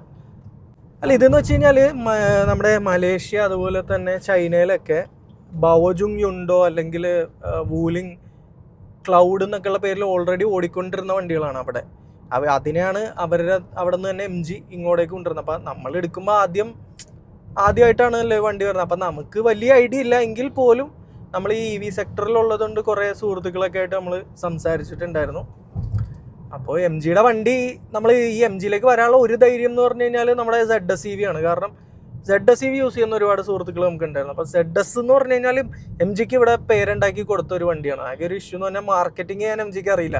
പക്ഷെ സൂപ്പർ വണ്ടിയാണ്, ഭയങ്കര റിലയബിൾ ആയിട്ടുള്ളൊരു വണ്ടിയാണ്. ടാറ്റയെക്കാളും കുറച്ചുകൂടെ റിലയബിൾ ആയിട്ട് വിശ്വസിച്ച് കൊണ്ടുനടക്കാൻ പറ്റുന്നതുകൊണ്ടാണ് പിന്നെ വിൻസർ വരുമ്പോൾ മോശമാവില്ല എന്ന് വിശ്വാസത്തിൽ നമ്മൾ വണ്ടി എടുക്കുന്നത്. നമ്മൾ ആദ്യത്തെ എടുക്കുന്ന ആളുകളിൽ ഒരാളാണ്. പിന്നീടുള്ള ആളുകളാണ് നമ്മുടെ അടുത്തൊക്കെ ചോദിക്കാൻ തുടങ്ങിയത്, വണ്ടി എങ്ങനെയുണ്ട്. കേരളത്തിൽ തന്നെ ഞാനൊക്കെ മോസ്റ്റ് പ്രോബബ്ലി എറണാകുളത്ത് വണ്ടി എടുത്ത ആദ്യം ഒരു 10-15 പേരിൽ കാണേണ്ടതാണ്. ഇനീഷ്യൽ ഫേസിൽ തന്നെ വണ്ടി എടുത്താണ്. പിന്നെ ഈ പറയുന്ന പോലെ ആ ടൈമിൽ ലൈഫ് ടൈം ബാറ്ററി വാറണ്ടി ഉണ്ട്. ഇതൊക്കെ എപ്പോണേലും ഓഫർ പിൻവലിക്കാമെന്നുള്ളതുകൊണ്ടാണ് പെട്ടെന്ന് തന്നെ വണ്ടി എടുത്തത്. ആൾക്കാർക്ക് അറിയേണ്ടത് ഇപ്പൊ എത്ര എക്സ്പെൻസ് ആവും, ഇപ്പൊ ഒരു മാസം ഈ വാഹനം കറണ്ട് ചാർജ് ചെയ്യുമ്പോൾ എത്ര എക്സ്പെൻസ് ആവും, അതൊക്കെ ഒന്ന്. അവിടെയാണ് സത്യം പറഞ്ഞു കഴിഞ്ഞാൽ EVസിന്റെ ഗുണം. അല്ലെങ്കിൽ ഈ നമ്മുടെ നാട്ടിലുള്ള 99% ആളുകൾ EV എടുക്കാനുള്ള റീസൺ എന്ന് പറഞ്ഞു കഴിഞ്ഞാൽ ഈ റണ്ണിങ് കോസ്റ്റിന്റെ ബേസിസിലാണ്. അപ്പം ഞാൻ പഴയ വണ്ടി ഞാൻ പറഞ്ഞ ജാസ് ആയിരുന്നു. ജാസ് ഈ പറയുന്ന പോലെ വല്ലപ്പോഴും എടുക്കാറുള്ളൂ. കാരണം നല്ല വണ്ടിയാണെങ്കിൽ പോലും ഒരു സിറ്റിയിൽ ഓടാനാണെങ്കിൽ നമുക്കൊരു 10 അതിൽ താഴെ മൈലേജ് കിട്ടുള്ളൂ. അപ്പോൾ നമ്മളത് എടുക്കാതെ നമ്മൾ ഫുൾ എയ്തറുകൊണ്ടായിരുന്നു ഫുൾ ഓട്ടം. മഴയത്തും വെയിലത്തൊക്കെ ഫാമിലി ആയിട്ടൊക്കെ എയ്തറിലായിരുന്നു ഓട്ടം. അപ്പോൾ EVനെ കുറിച്ച് നമുക്ക് അറിയാമെന്നുള്ളത് കൊണ്ടും ഒരുപാട് സുഹൃത്തുക്കൾ യൂസ് ചെയ്യുന്നത് കൊണ്ടായതുകൊണ്ടും നമുക്ക് ചെലവ് വളരെ കുറവാണെന്നുള്ള EVനെ കുറിച്ചിട്ട് കുറച്ച് മനസ്സിലാക്കി. അപ്പം മനസ്സിലാക്കിയിട്ട് പിന്നെ എന്തുകൊണ്ട് 4 വീലിലേക്ക് നമുക്ക് മാറിക്കൂടാ. വൺസ് നമ്മൾ EV എടുത്ത് നമ്മൾ അതിന്റെ ഒരു ഹരം പിടിച്ചു കഴിഞ്ഞാൽ പിന്നെ തിരിച്ചു മാറാൻ ഭയങ്കര ബുദ്ധിമുട്ടാണ്. അതിപ്പോൾ എനിക്ക് ആലോചിക്കാൻ പറ്റാത്തൊരു കാര്യമാണ്. അപ്പോൾ ഞങ്ങൾ ഇത് എടുക്കുന്ന ടൈമിൽ എന്ന് വെച്ച് കഴിഞ്ഞാൽ വീട്ടിൽ കറണ്ട് ബില്ല് ഒരു 900-1000 രൂപയാണ് വരാറ്. നമ്മളിത് എടുത്ത് ഒരു 2 മാസം കണ്ടിന്യൂസ് യൂസ് ചെയ്തു. 4000 കിലോമീറ്റർ ഓടി 2 മാസം കൊണ്ട്. 2 മാസം കഴിഞ്ഞപ്പോൾ നമുക്ക് ബില്ല് 1000 എന്നുള്ളത് മാറിയിട്ട് 7000 ആണ് വന്നത്. അപ്പോൾ നമുക്കൊരു 6000 രൂപയോളം കൂടി. പക്ഷെ 6000 രൂപ കൊണ്ട് എക്സ്ട്രാ വന്ന 6000 രൂപ കൊണ്ട് നമ്മൾ 4000 കിലോമീറ്റർ ഓടി. അപ്പോൾ ഒരു 1.5 രൂപയോളം നമുക്ക് നമ്മൾ നോക്കുമ്പോൾ നമുക്ക് വരുന്നുള്ളൂ ഒരു കിലോമീറ്ററിന്. പക്ഷെ അതിനുശേഷം എനിക്ക് ഓൾറെഡി പ്ലാൻ ഉണ്ടായിരുന്നു സോളാർ ആക്കാനുള്ള പ്ലാൻ. അതിനുശേഷം നമ്മളൊരു 5 കിലോവാട്ട് സോളാർ ഇൻസ്റ്റാൾ ചെയ്തു. സോളാർ ഇൻസ്റ്റാൾ ചെയ്തതിന് ശേഷം നമുക്ക് ഈ പറയുന്ന പോലെ ഒരു മാസം 280-300 മാക്സിമം ഒന്നാണ് 340. ഈ 340 രൂപ കൊണ്ട് ഒരു മാസം ഞാൻ ആവറേജ് എങ്ങനെ വന്നാലും 2000 കിലോമീറ്ററോളം ഓടും. അപ്പൊ അതാണ് നമുക്ക്. അതെ, നമ്മൾ സാധാരണ എല്ലാവരും പറയാറുള്ളതെന്ന് വെച്ച് കഴിഞ്ഞാൽ ഒരു ഇലക്ട്രിക് വാഹനം എന്ന് പറയുമ്പോൾ മുമ്പ് കുറച്ചൊരു 5-6 മാസം മുമ്പ് ഒരു ആളുകൾ പറഞ്ഞുകൊണ്ടിരുന്നതെന്ന് വെച്ച് കഴിഞ്ഞാൽ പെട്രോൾ വാഹനത്തിനേക്കാളും ഒരു 5-6-7-8 ലക്ഷം രൂപ കൂടുതൽ ആദ്യം ഇനിഷ്യലി നമ്മൾ കൊടുക്കണം. എന്നിട്ടാണ് നമുക്ക് ഈ പറയുന്ന പോലെ ഫ്യൂവൽ കോസ്റ്റ് ലാഭിക്കാൻ പറ്റുള്ളൂ. പക്ഷേ ഈ വണ്ടിയൊക്കെ ഇറങ്ങിയപ്പോഴത്തേക്കും നമുക്ക് ഏകദേശം ക്രെറ്റ സെൽട്ടോസിൻ്റെ ഒക്കെ വിലയിൽ EV എത്തി. എന്നാൽ നമുക്ക് ഈ പറയുന്ന പോലെ റണ്ണിങ് കോസ്റ്റും ഇപ്പോൾ സോളാർ ആയതുകൊണ്ട് റണ്ണിങ് കോസ്റ്റ് ഇല്ലയെന്നേ ഞാൻ പറയുള്ളൂ. കാരണം വീട്ടിൽ ഇപ്പോൾ ഗ്യാസ് യൂസേജ് കുറവാണ്. പകരം ഇൻഡക്ഷൻ കുക്കറൊക്കെ എടുത്ത കാരണം ഈ പറയുന്ന 300 രൂപയും നമുക്ക് വരുന്ന വണ്ടിക്കല്ല, എല്ലാത്തിനും കൂടിയിട്ടാണ് വീട്ടിൽ വരുന്നത്. അപ്പം അങ്ങനെ നോക്കുമ്പോൾ വണ്ടി ഇപ്പോൾ ഓൾമോസ്റ്റ് ഫ്രീ ഓഫ് കോസ്റ്റിലാണ് ഓടിക്കൊണ്ടിരിക്കുന്നത്. അതാണ് നമുക്കിപ്പോൾ റണ്ണിങ്ങിന് വരുന്ന ചിലവ്. പിന്നെ സ്വാഭാവികമായിട്ടും സോളാർ ആക്കിയത് കൊണ്ട് എനിക്കൊരു 2 ലക്ഷം രൂപയോളം ചിലവ് വന്നിട്ടുണ്ട്. അത് നമ്മൾ ഈ പറയുന്ന പോലെ ഒരു 20,000 കിലോമീറ്റർ ഒക്കെ ആയപ്പോൾ തന്നെ ഏറെക്കുറെ അത് നമ്മൾ ബ്രേക്ക് ഈവൻ ആയി. സോളാറിന് മുടക്കിയ പൈസ നമ്മളെ ഫ്യൂവലിൽ സേവ്. നമ്മൾ കമ്പയർ ചെയ്യുന്നത് ഈ പറയുന്ന പോലെ ഞാൻ ഇതിൽ 10,000 ഓടുമ്പോൾ എനിക്ക് എത്ര രൂപ, ഇതിന് പകരം ഒരു ക്രെറ്റയോ ഏതെങ്കിലും പെട്രോൾ വണ്ടി ആയിരുന്നെങ്കിൽ എത്ര ആകും എന്നുള്ള ബേസിയായിട്ട് കമ്പയർ ചെയ്യാം. അങ്ങനെ നോക്കുമ്പോൾ ഞാനിപ്പോൾ വണ്ടി ഫ്രീ ആയിട്ടാണ് കൊണ്ടു നടക്കുന്നത്. എനിക്ക് വേറെ യാത്രാ ചിലവൊന്നുമില്ല. അത്യാവശ്യം സോളാർ ഉള്ളവരൊക്കെ ആണെങ്കിൽ ഈ പറയുന്ന പോലെ ഇലക്ട്രിക് 2 വീലർ ആണെങ്കിലും 4 വീലർ ആണെങ്കിലും റണ്ണിങ് കോസ്റ്റ് തീരെ ഉണ്ടാവാൻ ചാൻസ് ഇല്ല. അതായത് ഇപ്പം ഞാൻ പറയുന്നത് പിന്നെ നമ്മളിപ്പോൾ ഒരു വാഹനം എടുത്ത് അല്ലെങ്കിൽ പെട്രോൾ ഇപ്പം 100, 106 രൂപ 107 രൂപയോളം ആയി. ആ ഒരു വാഹനം എടുത്തിട്ട് ഒരു 5 വർഷം പെട്രോൾ വാഹനം ഉപയോഗിക്കുമ്പം അല്ലെങ്കിൽ ആ 5 വർഷം ഉപയോഗിക്കുമ്പോൾ ആ വാഹനത്തിനേക്കാളും വില നമ്മ പെട്രോള് അടിച്ച് അതെ അല്ലേ? അതെ, നമുക്ക് ഈ പറയുന്ന പോലെ ഇതേ വിലക്ക് ക്രെറ്റ കിട്ടും, സോണറ്റ് സെൽട്ടോസ് കിട്ടും, ഇതേ വിലക്ക് നമുക്ക് വിൻസർ കിട്ടും. മറ്റേത് എന്ന് പറയുമ്പോഴത്തേക്കും പെട്രോളാണ്, പെട്ടെന്ന് നമുക്ക് പെട്രോൾ അടിച്ച് പോകാൻ പറ്റും. മുക്കിൽ വർക്ക്ഷോപ്പുകൾ ഉണ്ടാകും, എന്തെങ്കിലും ഒരു കംപ്ലൈൻറ്റ് വന്നു കഴിഞ്ഞ് കഴിഞ്ഞാൽ നമുക്ക് പെട്ടെന്ന് ഇത് പോകാൻ പറ്റും, റിപ്പയർ ചെയ്തൊക്കെ പോകാൻ പറ്റും. പക്ഷെ അവിടെ നമുക്ക് ഈ പറയുന്ന പോലെ ഹൈബ്രിഡ് അല്ലാത്തടത്തോളം കാലം മൈലേജ് വളരെ കുറവായിരിക്കും. എസ്പെഷ്യലി ഞാനൊക്കെ പോകുന്ന പോലെ ഇൻഫോ പാർക്ക് റൂട്ടിൽ ഓടണമെങ്കിൽ എന്തായാലും 10 താഴെ കിട്ടുള്ളൂ മൈലേജ്. അപ്പോൾ എങ്ങനെ വന്നാലും ഒരു കിലോമീറ്ററിന് 10 രൂപ നമുക്ക് ഫ്യൂവൽ കോസ്റ്റ് വരും. പിന്നെ ഈ വണ്ടി ആ വണ്ടിയിലൊക്കെ ഉള്ള പോലെ ഡിപ്രീസിയേഷൻ കോസ്റ്റ് വേറെ, ഇൻഷുറൻസിൻ്റെ കോസ്റ്റ്, ടയറിൻ്റെ കോസ്റ്റ്, അങ്ങനെ നോക്കുമ്പോഴത്തേക്കും 1 കിലോമീറ്റർ ഓടാൻ ഞാൻ ഓടുന്ന എൻ്റെ ഒരു കണ്ടീഷൻസ് വെച്ച് നോക്കുമ്പോൾ എനിക്ക് 1 കിലോമീറ്ററിന് 10 രൂപ ലാഭമാണ് കമ്പയർഡ് ടു വേറൊരു ഐ സി വാഹനം ഞാൻ എടുത്തായിരുന്നെങ്കിൽ. ഞാൻ അങ്ങനെയാണ് കമ്പയർ ചെയ്യാറ്. ഞാൻ ഒരു 20,000 ആകുമ്പോഴത്തേക്കും ഏറെക്കുറെ ഒരു 2 ലക്ഷം രൂപയോളം സേവായി. അങ്ങനെ ഒരു കണക്കിലാണ് EV യൂസേഴ്സ് പൊതുവെ പോകുന്നത്. ഇതിന് ശരിക്കും എത്ര വർഷം വരെയാണ് വാറണ്ടി പറയുന്നത്? അതായത് ബാറ്ററിക്കാണ് ഇവർ ലൈഫ് ടൈം എന്ന് പറഞ്ഞത്. ലൈഫ് ടൈം എന്ന് പറഞ്ഞു കഴിഞ്ഞാൽ നമ്മുടെ ഫസ്റ്റ് രജിസ്ട്രേഷൻ്റെ ലൈഫ് ടൈം 15 വർഷം. ഈ 15 വർഷത്തിനിടയിൽ ഇവർ പറയുന്ന ഒരു നിശ്ചിത കറക്റ്റ് വാല്യൂ ഇവർ പറയുന്നില്ല. ബാറ്ററി ആയതുകൊണ്ട് ഇത് സ്വാഭാവികമായിട്ട് ഡീഗ്രേഡ് ചെയ്ത് വരും, കപ്പാസിറ്റി കുറഞ്ഞു വരും.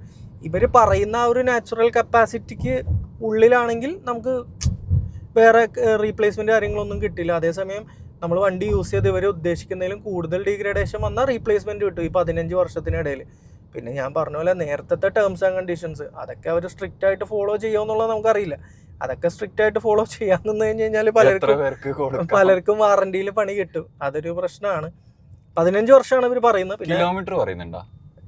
ഇല്ല, കിലോമീറ്റർ പറയുന്നില്ല ബാറ്ററി വാറണ്ടിയുടെ കേസിൽ. മോട്ടറിനൊക്കെ അല്ലെങ്കിൽ അതിൻ്റെ ഇലക്ട്രിക്കൽ പാർട്സിന് ഒരു 3 ഇയർ അൺലിമിറ്റഡ് ആണ്. എക്സ്റ്റെൻഡ് ചെയ്ത് കഴിഞ്ഞാൽ 5 ഇയർ അൺലിമിറ്റഡ് ആണ്. പക്ഷേ എക്സ്റ്റെൻഡഡിൽ നമുക്ക് ഇൻഫോർടൈൻമെൻറ്റ് സിസ്റ്റം കാര്യങ്ങളൊന്നും കവർ ചെയ്യില്ല. മോട്ടർ കൺട്രോളർ, വയറിംഗ് കിറ്റ്, അങ്ങനത്തെ സാധനങ്ങളൊക്കെയാണ് കവർ ചെയ്തത്. കാരണം അതിൻ്റെ ഒരു വാറണ്ടി. പക്ഷേ ഈ പറയുന്ന പോലെ നാളെ ഒരു കംപ്ലൈൻറ്റ് വന്ന് അതുമായിട്ട് പോകുമ്പോൾ അറിയാം എന്തായിരിക്കും ഇതിൻ്റെ അവസ്ഥ എന്നൊക്കെ ഉള്ളത്. അതായത് എല്ലാവരും എക്സ്പീരിയൻസ് ചെയ്ത് വരുന്ന അത്ര.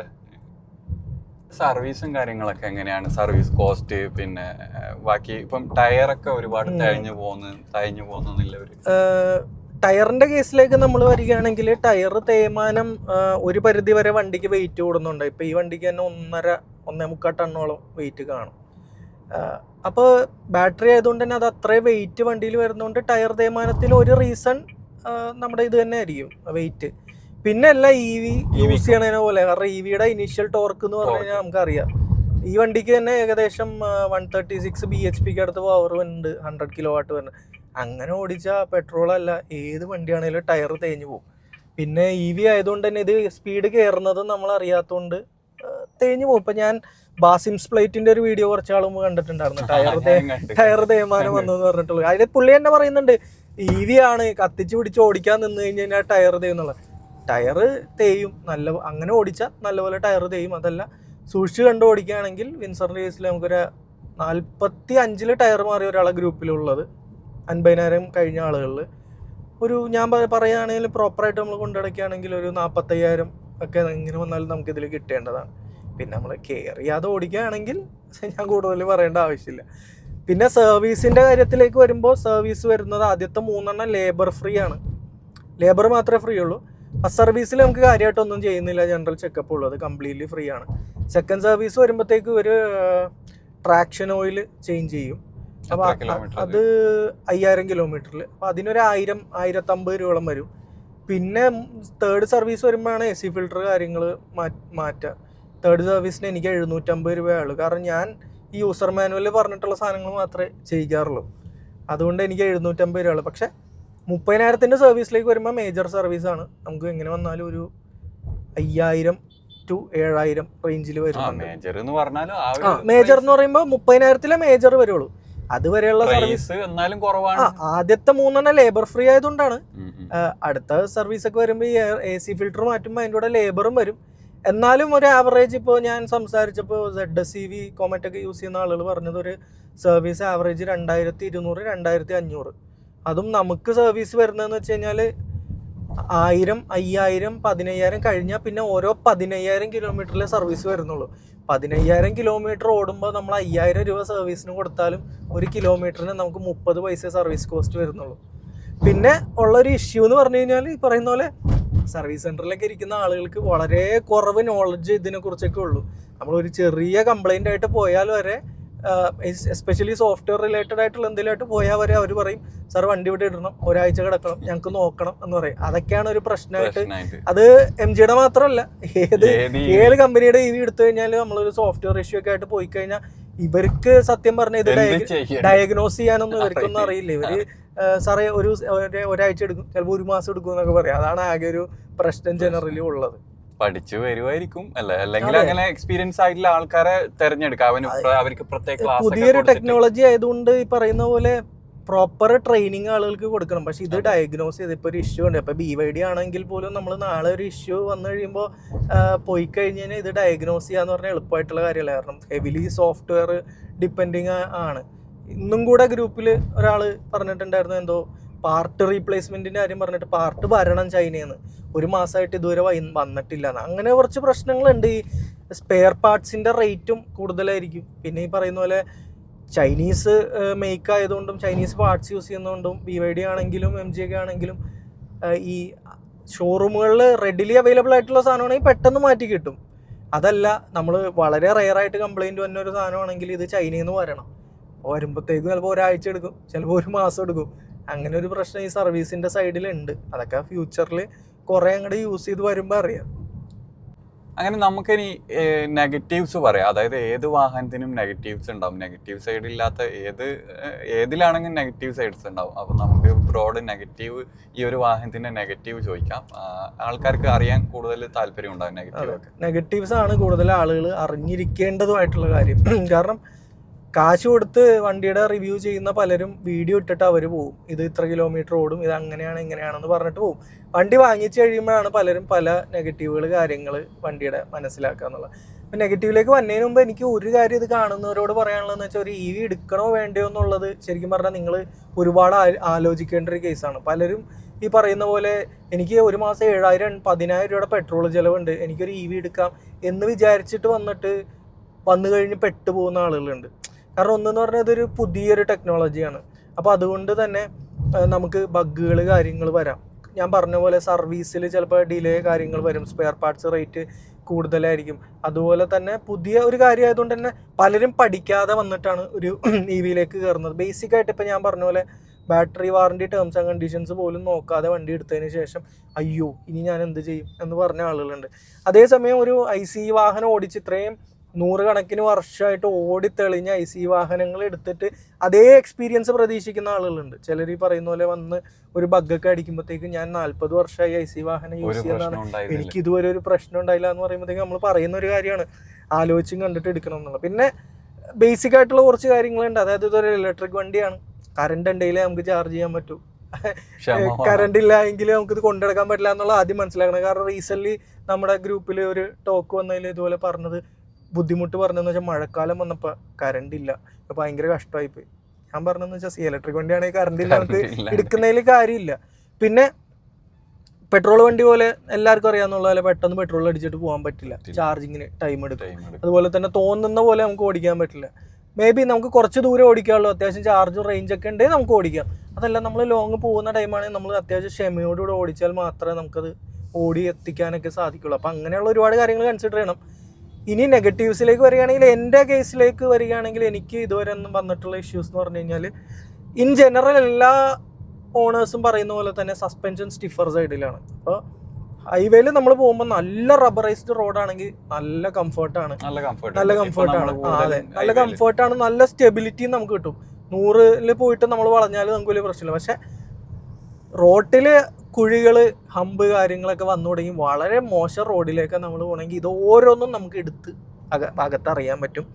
നമുക്ക് സസ്പെൻഷൻ സ്റ്റിഫർ സൈഡ് ആയതുകൊണ്ട് തന്നെ വളരെ മോശം റോഡിൽ ഓടിക്കുമ്പോൾ ഓരോ കട്ടിങ്ങും കാര്യങ്ങളെല്ലാം നമുക്ക് ഇതിനകത്ത് കൃത്യമായിട്ട് കിട്ടും. അപ്പോൾ അത് എല്ലാവരും വിൻസർ യൂസ് ചെയ്യുന്ന എല്ലാവർക്കും ഉള്ള ഒരു പരാതിയാണ്. അതിൽ തന്നെ ഒരു 1% ആളുകൾ, ഒരു കുറച്ച് പ്രായമായിട്ടുള്ളവർ, ചിലർ മേ ബി അവരുടെ ഹെൽത്തിൻ്റെ ഇഷ്യൂസ് ആയിരിക്കാം, ചിലർ ഈ പറയുന്ന പോലെ ബാക്ക് പെയിൻ കാര്യങ്ങൾ, വളരെ ചുരുക്കം ആളുകളാണ് ഞാൻ പറയുന്നത്, 100 പേരെ എടുക്കുമ്പോൾ ഒരാൾ വല്ലതൊക്കെ അങ്ങനെ പറയുന്നുണ്ട്. പക്ഷേ സസ്പെൻഷൻ ആ സ്റ്റിഫർ സൈഡിലാണ്. വളരെ മോശം റോട്ടിൽ കൂടെ പോയാൽ നമ്മൾ ചില സമയത്ത് ആടി നമ്മൾ കൊല്ലും, അങ്ങനെ പ്രശ്നമുണ്ട്. അത് ജനറലി ഉള്ളതാണ്. പിന്നെ കുറച്ച് റാറ്റ്ലിംഗ് നോയ്സ് ഇപ്പോൾ നല്ല റോട്ടിൽ കൂടെ പോകുന്നതുകൊണ്ട് നിങ്ങൾ അറിയില്ല, അല്ലാത്തപ്പോൾ നമുക്ക് എവിടെന്നെങ്കിലും അവിടുത്തെ ചില്ലിൽ നിന്ന് ഇവിടെ പാനലിൽ നിന്നൊക്കെ ചെറിയ നോയ്സസ് കാര്യങ്ങൾ വരും. പക്ഷെ ഇതൊക്കെയെന്ന് വെച്ച് കഴിഞ്ഞാൽ ഞാൻ സൂക്ഷ്മമായിട്ട് പറയുന്ന കാര്യങ്ങളാണ്. ഇതൊക്കെ ഞാൻ മൈൻഡ് പോലും ചെയ്യാറില്ല, പാട്ടിട്ട് കഴിഞ്ഞാൽ ഇത് നമ്മൾ അറിയില്ല. എനിക്ക് വന്നിട്ടുള്ള ഏറ്റവും മേജർ ഇഷ്യൂ എന്ന് പറഞ്ഞു കഴിഞ്ഞാൽ ഈ ഡിസ്പ്ലേ ഹാങ് ആയേക്കുന്നതാണ്. ഒരു 3 തവണ നമ്മുടെ ഡിസ്പ്ലേ ഹാങ് ആയിട്ടുണ്ട് ഈ ഒരു വർഷത്തിനിടയിൽ. അപ്പോൾ അത് ഹാങ് ആയി എന്ന് വെച്ചാൽ വണ്ടി ഓടാതിരിക്കില്ല, വണ്ടി ഓടും, സ്വിച്ചുകൾ കാര്യങ്ങൾ എല്ലാം വർക്ക് ചെയ്യും, ഡിസ്പ്ലേ ഹാങ് ആയി നിൽക്കും. പക്ഷെ അതിൽ തന്നെ 2 തവണ എന്താ ഹാങ് ആയി നിന്നപ്പോൾ ഭയങ്കര ലൗഡ് സൗണ്ടോടുകൂടെ പാട്ട് പ്ലേ ആയിക്കൊണ്ടിരിക്കുന്ന ടൈമായിരുന്നു. ഹാങ് ആയി കഴിഞ്ഞപ്പോഴത്തേക്കും ഭയങ്കര ലൗഡ് സൗണ്ടിലാണ് ഹാങ് ആയി നിന്നത്. പിന്നെ നമ്മൾ ഇൻഫോർടൈൻമെന്റ് റീസ്റ്റാർട്ട് ചെയ്തപ്പോൾ ശരിയായി. ഷോറൂമിൽ കാണിക്കേണ്ട വന്നില്ല. ഇല്ല, നമുക്ക് ഇതിനെ കുറിച്ച് കുറച്ച് ഐഡിയ നമ്മൾ യൂസർ മാനുവലൊക്കെ വായിച്ചിട്ടുള്ളതുകൊണ്ട് ഇതെങ്ങനെ റീസ്റ്റാർട്ട് ചെയ്യണം എന്നുള്ളത് നമുക്കറിയാം. നമുക്ക് ഇവിടെ ഒരു ബട്ടൺ ഉണ്ട്, അതൊരു 15 സെക്കൻഡ്സ് പ്രസ് ചെയ്ത് ഇത് മാത്രം റീസ്റ്റാർട്ട് ആയി വരും. അതാണ് ഫേസ് ചെയ്തിട്ടുള്ളൊരു ഇഷ്യൂ. പിന്നെ പൊതുവേ ഇപ്പോൾ ചോദിച്ചു കഴിഞ്ഞാൽ വിൻസർ എല്ലാവർക്കും പറയാനുള്ള പ്രശ്നം എന്ന് വെച്ചാൽ DC ഫാസ്റ്റ് ചാർജിങ്ങിൻ്റെ പ്രശ്നമായിരിക്കും. എനിക്ക് ഒറ്റൊരു തവണ DC ഫാസ്റ്റ് ചാർജിങ്ങിൽ ഇഷ്യൂ വന്നുള്ളൂ. അത് ഞാൻ ട്രിവാൻഡ്രത്ത് പോയപ്പോഴായിരുന്നു. പക്ഷെ അത് മെഷീൻ്റെ ആണോ വണ്ടിയുടെ ആണോ എന്നറിയില്ല. കാരണം അത് കഴിഞ്ഞ് ഞാൻ അവിടെ നിന്ന് എടുത്ത് വേറെ സ്റ്റേഷനിൽ പോയപ്പോഴത്തേക്കും ചാർജായി. ഇതൊക്കെയാണ്. എനിക്ക് അത്ര വലിയ പ്രശ്നങ്ങളൊന്നും വണ്ടിയിൽ വന്നിട്ടില്ല. എനിക്കുള്ളതെല്ലാം ചെറിയ ചെറിയ കാര്യങ്ങളൊന്നും. വീതിയുള്ള വണ്ടിയാണ്, അതുകൊണ്ട് ഈ വണ്ടി നോക്കിക്കഴിഞ്ഞാൽ 360 ഉരച്ചിലായിരിക്കും, എല്ലാ സൈഡിലും ഉരച്ചില്ല. വലിയ വണ്ടിയായിട്ട് കിട്ടുമ്പോൾ അത് ഓടിക്കാൻ ഈ പറയുന്ന പോലെ ചെറിയ ഇടവഴികളിലൂടെയൊക്കെ പോകാൻ നമുക്ക് ഭയങ്കര ബുദ്ധിമുട്ടാണ്. ഇനി ഈ ഇൻഫോർടൈൻമെന്റ് സിസ്റ്റം ഹാങ് ആവുക, ഈ സസ്പെൻഷൻ്റെ ഇഷ്യൂ, റാറ്റ്ലിംഗ് ഇഷ്യൂ, ഇങ്ങനെയുള്ള കുറച്ച് ഇഷ്യൂസ്, പിന്നെ കുറച്ച് എന്തെങ്കിലുമൊക്കെ ചെറിയ ബ്ലൂടൂത്ത് കണക്ടിവിറ്റി ഇടയ്ക്ക് കണക്ട് ആവാതിരിക്കുക, ഓട്ടോമാറ്റിക്കലി കണക്ട് ആവാതിരിക്കുക, അങ്ങനത്തെ കാര്യങ്ങളൊക്കെ അങ്ങനത്തെയാണ് എനിക്ക് പേഴ്സണലി വന്നിട്ടുള്ളൂ. പക്ഷെ വേറെ ഇപ്പം ഞാൻ പറഞ്ഞ പോലെ എനിക്ക് ഗ്രൂപ്പ് ഉണ്ടെന്ന് ഞാൻ പറഞ്ഞില്ല, അതിൽ നിന്ന് നമ്മൾ നോക്കിക്കഴിഞ്ഞാൽ ഒരുപാട് നെഗറ്റീവ്സ് കിട്ടും. കാരണം ഈ ഇരിക്കുന്ന ഇവിടെ ഈ ഇലക്ട്രോണിക് സീറ്റാണ് വരുന്ന മിഡ് വേരിയൻ്റ് മുതലാണ്. ഇതിൻ്റെ ഒരു പ്ലാസ്റ്റിക് പീസ് ഇത് ഒടിഞ്ഞു പോയിട്ടുള്ള കുറച്ച് പേരുണ്ട്. അതുപോലെ തന്നെ റിയർ പവർ വിൻഡോ കംപ്ലൈൻറ്റ് വന്ന ഒരു 10-20 പേരോളം ഉണ്ട്. റിയർ പവർ വിൻഡോ, അതും പുതിയ വണ്ടി. ഞാൻ ചോദിക്കുന്നത് ഇതിപ്പം നിങ്ങൾ ഈ പറഞ്ഞെല്ലാം ചെറിയ നമുക്കൊരു ക്ഷമിക്കാൻ പറ്റുന്ന കാര്യങ്ങൾ മേജർ ആയിട്ട് എന്ന് പറഞ്ഞു കഴിഞ്ഞാൽ വഴിയിൽ കിടക്കുന്നത്, അതായത് ബ്രേക്ക് ഡൗൺ ആയിട്ട് എനിക്ക് ഇതുവരെ ഒറ്റൊരു കേസ് അറിയുള്ളൂ. അത് വണ്ടിയുടെ ഫ്യൂസ് ബ്ലോൺ ആയി പോയൊരു കേസ് മാത്രമേ എനിക്കറിയൂ. അതല്ലാതെ ഒരുവിധം എല്ലാവർക്കും വണ്ടിയിൽ ചാർജ് ഉണ്ടെങ്കിൽ റിലയബിൾ ആയിട്ട് ഓടിച്ച് എത്തി തിരിച്ചു വരാൻ പറ്റുന്നുണ്ട്. പക്ഷെ ചാർജിങ് ഒരു ഇഷ്യൂ ലാസ്റ്റ് ഒരു മാർച്ചിന് ശേഷം വണ്ടി എടുത്ത ആളുകൾക്ക്, ഭൂരിഭാഗം ആളുകൾക്കും ചാർജിങ് റിലേറ്റഡ് ഒരു 40% ആളുകൾക്കും പ്രശ്നങ്ങളുണ്ട്. വീട്ടിലെ ചാർജിങ് അല്ല, വീട്ടിലെ ചാർജിങ്ങിൽ പ്രശ്നമില്ല. നമ്മൾ ഈ ലോങ് ഒക്കെ പോകുമ്പോൾ പുറത്ത് DC ഫാസ്റ്റ് ചാർജിങ്ങിന് ഇട്ട് കഴിയുമ്പോഴത്തേക്കും വർക്ക് ആവാതിരിക്കുക. അങ്ങനെ എനിക്ക് കാസർഗോഡ് നിന്ന് വരെ കോൾ കിട്ടിയിട്ടുണ്ട്. ഞങ്ങൾ ഇപ്പോൾ റോട്ടിൽ നിൽക്കുകയാണ്, ഞാൻ കുറേ നേരമായി ചാർജ് ചെയ്യാൻ ശ്രമിക്കുന്നു, ചാർജ് ആവുന്നില്ല. അങ്ങനെ പലരും വിളിക്കാറുണ്ട്. ഒരു 40% ആളുകൾ നമ്മുടെ ഗ്രൂപ്പിലുള്ളവർക്ക് DC ഫാസ്റ്റ് ചാർജിങ് ഇഷ്യൂ അത് ഒന്നാമത്തേന്ന് വെച്ച് കഴിഞ്ഞാൽ ഇത് ഒരു പ്യുവർലി ഇന്ത്യൻ പ്രോഡക്റ്റ് അല്ല. പ്യുവർലി ഇന്ത്യൻ പ്രോഡക്റ്റ് ഒന്നും തന്നെ ഇല്ല. ഇതൊരു ചൈനയിൽ ഓടിക്കൊണ്ടിരുന്ന ഒരു വാഹനത്തെ അവർ കുറച്ചുകൂടെ മോഡിഫൈ ചെയ്തിട്ട് ഇന്ത്യൻ കണ്ടീഷനിലേക്ക് കൊണ്ടുവന്നപ്പോൾ ഉള്ള കുറച്ച് കമ്പാറ്റബിലിറ്റി ഇഷ്യൂസ് ആയിരിക്കാം ചാർജറിൻ്റെ. പക്ഷേ എനിക്ക് മനസ്സിലാവാത്തതെന്ന് വെച്ചാൽ ഞാനടക്കമുള്ള ആദ്യത്തെ 5-6 മാസത്തിൽ വണ്ടി എടുത്തവർക്ക് വലിയ കാര്യമായിട്ടുള്ള ഇഷ്യൂസ് ഇല്ല. അതിന് ശേഷം വന്നവർക്കാണ് കൂടുതൽ ഇഷ്യൂസ്. 7 ചാർജിങ് സ്റ്റേഷനിൽ പോയിട്ട് 7 ചാർജ് ചെയ്യാൻ പറ്റാത്ത സർവീസ് സെന്ററിൽ പോയ ആളാണ് എനിക്കറിയാം. 7 ചാർജിങ് സ്റ്റേഷനിൽ, അതും ഒരു ഹാൻഡിക്യാപ്ഡ് ആയിട്ടുള്ള ആളാണ്, കാല് കുറച്ച് മുറിച്ച് മാറ്റിയ 7 ചാർജിങ് സ്റ്റേഷനിൽ പോയിട്ട് വണ്ടി ചാർജ് ആവാതെ തിരിച്ചു വന്ന ആള്. പക്ഷെ അവർക്കൊരു സർവീസിൽ പോയി ഒരു സോഫ്റ്റ്വെയർ അപ്ഡേറ്റ് ചെയ്തപ്പോൾ അവർക്ക് ശരിയായി. പക്ഷെ അതേസമയം അത് ശരിയാവാത്ത ആളുകളുണ്ട്. ഈ ഇഷ്യൂ ഇല്ലാതിരുന്നിട്ട് സോഫ്റ്റ്വെയർ അപ്ഡേറ്റിന് ശേഷം വന്ന ചുരുക്കം കുറേ ആളുകളുണ്ട്. ഇതാണ് മെയിൻ ആയിട്ടുള്ള പ്രശ്നം. അതായത് നമ്മുടെ പ്രധാന ആവശ്യം എന്ന് വെച്ചാൽ വണ്ടി ഓടുക എന്നുള്ളതാണ്. ഒരു പോയിന്റിൽ പോയി തിരിച്ചു വരാൻ പറ്റണം. എൻ്റെ കേസിൽ ഞാൻ ആ കേസിൽ വളരെ ഹാപ്പിയാണ്. കാരണം ഞാൻ ഉദ്ദേശിച്ചിടത്തെല്ലാം പോയി എനിക്ക് വരാൻ പറ്റുന്നുണ്ട്. വേറെ മേജർ ഇഷ്യൂസ് ഒന്നും തന്നെ എനിക്കില്ല. പക്ഷെ ചില ആളുകൾ ഈ പറയുന്ന പോലെ വണ്ടിയുടെ ചാർജിങ്ങിൻ്റെ എന്തോ കമ്പാറ്റബിലിറ്റി ഇഷ്യൂസ് കാരണം അവർക്ക് ചാർജ് ആവാതെ ചാർജിങ് സ്റ്റേഷനിൽ പെട്ടുപോയ സിറ്റുവേഷൻസ് വന്നിട്ടുണ്ട്. പിന്നെ അങ്ങനെയുള്ളവരെ നമ്മൾ ഈ പറയുന്ന പോലെ ടാറ്റയിലൊക്കെ ചെയ്യുന്ന പോലെ വണ്ടിയുടെ ചെറിയ ബാറ്ററി ഉണ്ടല്ലോ, ഓക്സിലറി ബാറ്ററി, അതൊന്നും ഊരി ഇട്ടിട്ട് ഒരു 15 മിനിറ്റിന് കണക്ട് ചെയ്യാൻ പറയും. അപ്പോൾ ഒരു 90% കേസിലും എന്ത് ഇഷ്യൂ വന്നാലും അത് ശരിയാ. ശരിയാവും. സർവീസ് സെന്ററിൽ നമ്മളിപ്പോൾ ഒരു ഇഷ്യൂ ആയിട്ട് പോയാലും അതേ അവരതന്നെ ചെയ്യുള്ളൂ. ചെയ്യുന്നു. നമ്മളെല്ലാവരും അത് എൻ്റെ വണ്ടിക്കകത്ത് ഇവിടെ ഇരിപ്പുണ്ടാവും ഒരു സ്പാനർ. ഭാഗ്യത്തിന് എനിക്കിതൊരു ആവശ്യം വന്നിട്ടില്ല. നമ്മളത് ഊരിയിട്ട് കണക്ട് ചെയ്യുമ്പോൾ ശരിയാണ്. പക്ഷെ ഇപ്പോഴും സോഫ്റ്റ്വെയർ അപ്ഡേറ്റ് വന്നതിന് ശേഷം ഇപ്പോഴും ഈ വണ്ടി ഇറങ്ങി 11 മാസമായിട്ട് ഇത് പ്രോപ്പർലി MGക്ക് ഫിക്സ് ചെയ്യാൻ പറ്റിയിട്ടില്ല എന്ന് പറയുന്നത് അതൊരു മേജർ പോരായ്മ തന്നെയാണ്. MG ഫിക്സ് ചെയ്യേണ്ട ഒരു കാര്യമായിരുന്നു. അതാണ് മേജർ ആയിട്ടുള്ള ഇഷ്യൂ. പിന്നെ ചെറിയ പിന്നെ ഉള്ളതെന്ന് വെച്ചാൽ പ്രോ വേരിയൻ്റ് എടുത്ത ആളുകൾ ADAS നമുക്കറിയാലോ, നമ്മുടെ നാട്ടിൽ മുട്ടിയാണ് പോകുന്നത്. അപ്പോൾ ഫോർവേഡ് കൊളിഷൻ വാണിങ് ADASൽ കിടന്ന വണ്ടി ഒറ്റയടിക്ക് ബ്രേക്ക് ഔട്ടും, ഇപ്പോൾ ബാക്കിൽ വന്ന് ഇടിക്കുക. ഒരു 3-4 പേരുടെ വണ്ടിയിൽ വണ്ടിയിൽ പോകുന്ന EV വണ്ടിയിൽ മുന്നിൽ പോകുന്ന നമ്മൾ ഡ്രൈവ് ചെയ്ത് പോകുമ്പോൾ EV വണ്ടി മുന്നിൽ പോകുന്നുണ്ട്, പ്രത്യേകം ശ്രദ്ധിക്കണം ഒരു വീഡിയോ. നമ്മൾ ഈ റീജനറേഷനിൽ വണ്ടി സ്ലോ ആവുന്നതിൽ വലിയ കാര്യമായിട്ടുള്ള ഇൻഡിക്കേഷൻസ് ഇല്ല എന്നുള്ളതാണ് ഞാൻ മനസ്സിലാക്കുന്നത്. നമ്മുടെ ടെയിൽ ലാമ്പ് ജസ്റ്റ് ഒന്ന് തെളിയുമായിരിക്കും, പക്ഷെ ആരും ഇത് റീജിയനിൽ പലരും ശ്രദ്ധിച്ചു എന്നല്ല. അങ്ങനെ കുറച്ച് പേരെ വണ്ടി ഇടിച്ച് അതൊന്നും വണ്ടിയുടെ കംപ്ലൈന്റ് അല്ല, അതൊക്കെ അത് നമ്മുടെ നാട്ടിൽ പറ്റാത്തതുകൊണ്ടാണ്. പിന്നുള്ള ബഗ്ഗുകളാണ് പലരും പറയുന്നത്. ഞാൻ പറഞ്ഞ പോലെ തന്നെ കണക്ടിവിറ്റി റിലേറ്റഡ് കാര്യങ്ങൾ. ഇന്നൊരാൾ എന്നെ വിളിച്ചതെന്ന് വെച്ച് കഴിഞ്ഞാൽ ഈ ഇൻസ്ട്രുമെന്റ് ക്ലസ്റ്റർ കംപ്ലീറ്റ്ലി ഓഫായി പോയി. വണ്ടി ഓടുന്നുണ്ട്, പക്ഷെ ഇതിനകത്തുള്ള ഒന്നും ട്രിപ്പ് റീസെറ്റ് ചെയ്യാൻ പറ്റില്ല, ഓഡോമീറ്റർ കാണാൻ പറ്റില്ല, ചാർജ് കാണാൻ പറ്റില്ല. ഇതെല്ലാം ആപ്പിനെ ഡിപ്പെൻഡ് ചെയ്യണം. അങ്ങനെ എല്ലാവരുടെയും കൂട്ടി നോക്കുമ്പോഴാണ് നമുക്ക് ഇത്രയും നെഗറ്റീവ്സ് വരുന്നത്. എൻ്റെ കേസിൽ എനിക്ക് വലിയ കാര്യമായിട്ടുള്ള എനിക്ക് കണ്ണടച്ച് പോകാന്നുള്ള കാര്യങ്ങളേ ഉള്ളൂ. ഇപ്പോൾ ഈ റാറ്റ്ലിംഗ് നോയ്സ് ഒക്കെ നാളെ ഭയങ്കരമായിട്ട് കൂടിയ ബുദ്ധിമുട്ടാണ്. അതുവരെ നമുക്ക് വലിയ പ്രശ്നങ്ങളൊന്നുമില്ല.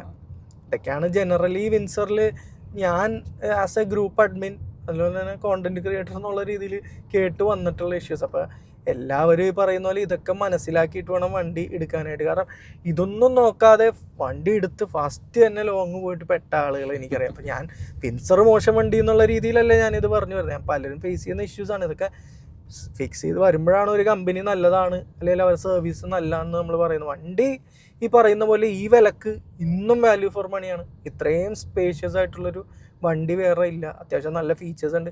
പറയുന്നതിൽ കൂടുതൽ റേഞ്ച് നമുക്ക് കിട്ടുന്നുണ്ട്. പൊതുവെ ബ്രാൻഡുകൾ പറയുന്നതിൻ്റെ 80%-70% നമുക്ക് കിട്ടാറുള്ളൂ.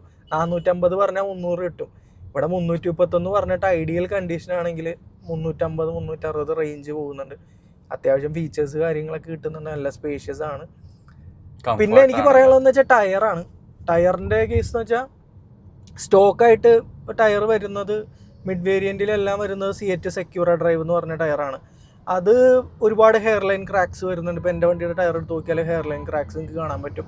പിന്നെ ചിലരുടെ പെട്ടെന്ന് പൊട്ടുന്നുണ്ട് എന്ന് പറഞ്ഞു. ഒരാളുടെ ബൈക്കിൻ്റെ സൈലൻസറിൻ്റെ അടുത്തൊന്ന് കൊണ്ടപ്പോൾ പൊട്ടി എന്ന് പറഞ്ഞു. ഒരാൾ സ്റ്റെപ്പിൻ്റെ വക്കിൽ ടയർ ഒരഞ്ഞപ്പോഴത്തേക്കും കീറിപ്പോയി എന്ന് പറഞ്ഞു. അങ്ങനെ ഒരു ഇഷ്യൂ ടയർ പറയുന്നുണ്ട്. സ്റ്റോക്കായിട്ട് വരുന്ന ടയർ അത്ര യൂസ്ഫുൾ അല്ല. എസ്പെഷ്യലി ഞാൻ പറയാൻ വിട്ട ഒരു കാര്യം, വണ്ടിക്ക് ട്രാക്ഷൻ കൺട്രോൾ ഇല്ല. ട്രാക്ഷൻ കൺട്രോൾ ഇല്ലാത്തതുകൊണ്ട് ഈ ചെളി മണൽ ഇതിലൊക്കെ നമ്മൾ വണ്ടി ചവിട്ടി എടുക്കുമ്പോഴത്തേക്കും നമുക്ക് വീൽ സ്പിൻ വരും. അപ്പോൾ വീൽ സ്പിൻ വരുമ്പോൾ അതിൻ്റെ കൂടെ ഈ ടയറും കൂടെ ആയി കഴിയുമ്പോഴത്തേക്കും അത് ചില കേസുകളിൽ ഇപ്പോൾ നല്ല റോട്ടിൽ കൂടെ ഇങ്ങനെ പോകുമ്പോൾ സൈഡിൽ ചരൽ മണലൊക്കെ ഉണ്ടെങ്കിൽ നമ്മളൊക്കെ അതിനകത്തേക്ക് ഇറങ്ങുമ്പോഴത്തേക്കും പലർക്കും പാളിപ്പോകുന്ന ഒരു ഫീല് കാര്യങ്ങൾ പറഞ്ഞിട്ടുണ്ട്. ടയർ ഒരു ഇഷ്യൂ ആണ്. ഇത്രയൊക്കെ തന്നെയാണേ ഉള്ളൂ.